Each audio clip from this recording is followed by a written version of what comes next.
Waking up in the morning may be at the very top of your list of least favorite things to do, but it is, unfortunately, essential to starting your morning routine.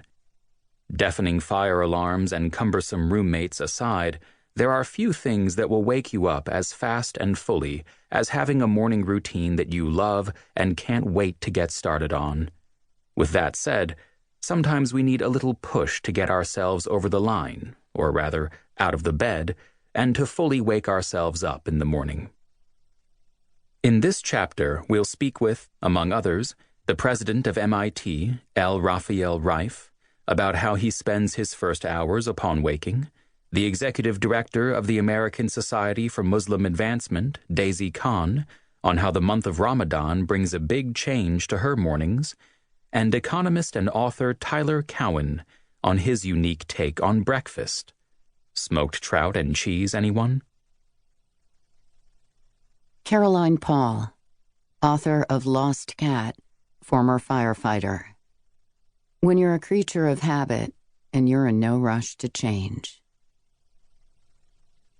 What is your morning routine? I set an alarm for anywhere between 6 and 6:30 a.m., depending on when I get to sleep. I need sleep, but I need to wake up early more, or my day feels shot. Next, I make coffee, feed the milling animals, grab 2 protein bars, and sit down to read. Not the newspaper, though I do often check the headlines, but a real, honest-to-God book. If one's not around, I will settle for the New Yorker. It's a sacred time for me, because reading has always been a part of my life, and it's hard to find time for it. As a writer, it's also a vital part of my work. At this time, my partner, Wendy, is still asleep. The doggie has gone back to bed. 1 cat has gone outside. So there are only 2 other animals to contend with. One, a cat, and she curls up on my lap.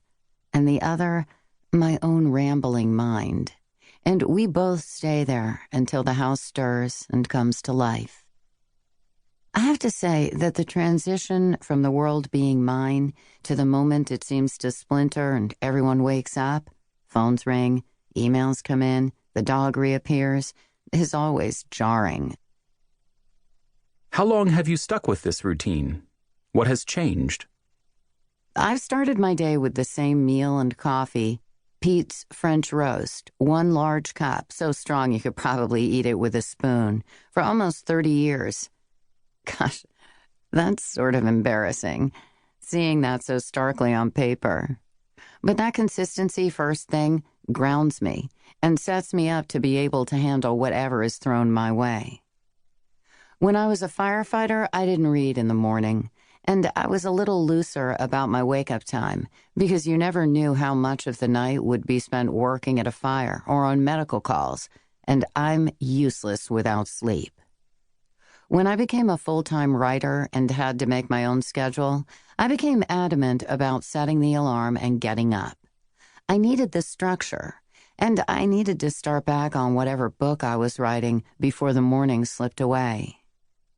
People think that when you work outside of an office, you can sleep in, and how glorious that must be.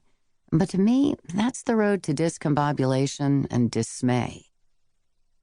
Have you always used an alarm to wake up? Always.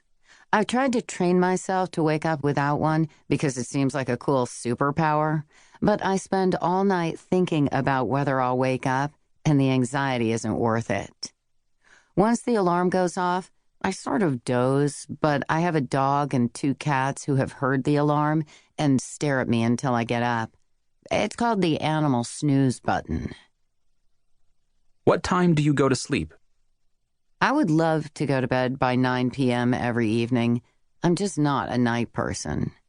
Once the sun goes down, I think, not much to do anymore, and I sort of begin to look forward to the next morning already. How does your partner fit into your morning? Wendy's best work, she's an illustrator, is done at night, so she doesn't value her mornings like I do. This works because I get my quiet morning, and she gets to sleep without me tossing and turning.